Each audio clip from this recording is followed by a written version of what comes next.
Hello guys, welcome to viral news. तो सुबह सुबह टाइम कोड के टास्क के लिए वही समीकरण बनाए जा रहे हैं। जी हाँ, तो देखिए समीकरण बन चुके हैं। 2 दिन से आप देख ही रहे हैं, वो एपिसोड में भी दिख रहा है, आपको लाइव में भी दिख रहा है किस तरह से रजत और करणवीर एक दूसरे के साथ समीकरण बनाने की कोशिश कर रहे हैं। हालांकि ये समीकरण पानी में बह गए। टाइम कोड के टास्क होते ही आपने देख लिया, खूब जोर हंगामा हुआ है, खूब झगड़े हुए हैं। यहाँ तक कि करणवीर की वजह से रजत के एलिमिनेट होने की भी नौबत आ गई है, क्योंकि धक्का मुक्की हुई है, हाथापाई हुई है।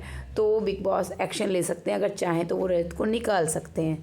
तो चलिए, ये तो रहे उसके समीकरण के बाद की बात। लेकिन यहाँ जो समीकरण बनाए जा रहे हैं उसमें एक डील भी हो रही है चाहत पांडे को लेकर। जी हाँ, तो क्या डील कर रहे हैं वो तो बताएंगे ही आपको।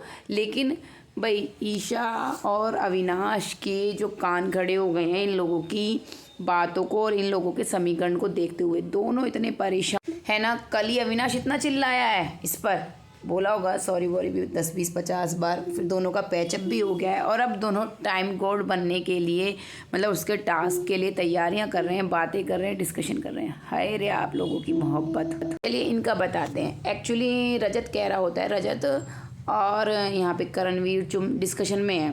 तो ये अपनी अपनी तरफ से टाइम कोड जो जिसे बनाना चाहते हैं, रजत ने बोल दिया है कि भाई मैं अपनी तरफ से सारा को बना दूंगा, क्योंकि ना तो करणवीर के लिए ये सहमत होगा रजत, ना करणवीर रजत के लिए। तो और इसने अपनी तरफ से चुम को कर दिया है कि मैं चुम को बनाना चाहूँगा करणवीर, कि हम चुम के लिए खेलेंगे, सारा के लिए खेलेंगे। जैसे भी समीकरण बनते हैं दोनों में से किसी को बनाएंगे।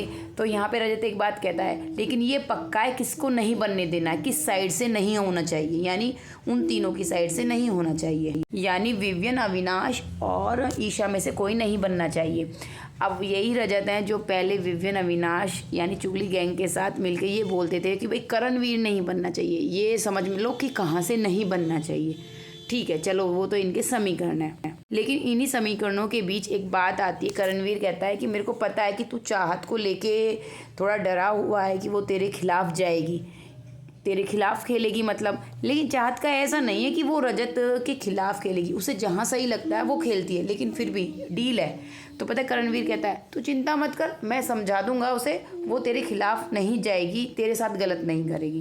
भाई तू क्यों समझा देगा, तेरी क्या पपेट है चुम की तरह। और भाई क्या कहते हैं, तुम ही देना जो ये कह रहे थे श्रुतिका को कि जब वो टास्क में उसने 4 गिफ्ट दे दिए थे चाहत को कि चाहत कहीं बच ना जाए। तो तुम कह रहे थे ना चाहत से लेके उसे दे दे, कशिश से लेके दे दे, रजत को तुझे ज़्यादा देने चाहिए थे। आप ही थे ना, आपको तब एक बार भी ख्याल नहीं आया कि चाहत आपकी टीम के लिए खेली थी उस टाइम गॉड का टास्क। एक्चुअली करणवीर बहुत मीन है, बहुत मीन, और अपने आप को बहुत स्मार्ट और बहुत अच्छी इमेज का समझता है, क्योंकि बाहर से बहुत पंप कर दिया है। फराह के शो के बाद, फराह के एपिसोड के बाद तो कुछ ज़्यादा ही पंप हो गया है ये। इसको ये भी लगता है कि चाहत को कुछ समझ नहीं आता है, चाहत को तो सब एम ही समझते। मैं एक वीडियो और बताऊंगी, जैसे ये रात डिस्कस कर रहे थे चाहत के बारे में, बहुत मीन थी वो सब बातें। लेकिन वहाँ से भी एक अच्छी बात निकल के आई थी, वो बताएंगे आपको। फिलहाल आपको क्या लगता है, क्या चाहत आएगी करणवीर की बातों में? गाइज यहाँ पे सिर्फ नंबर गेम की दोस्ती है, इससे अलावा कुछ नहीं।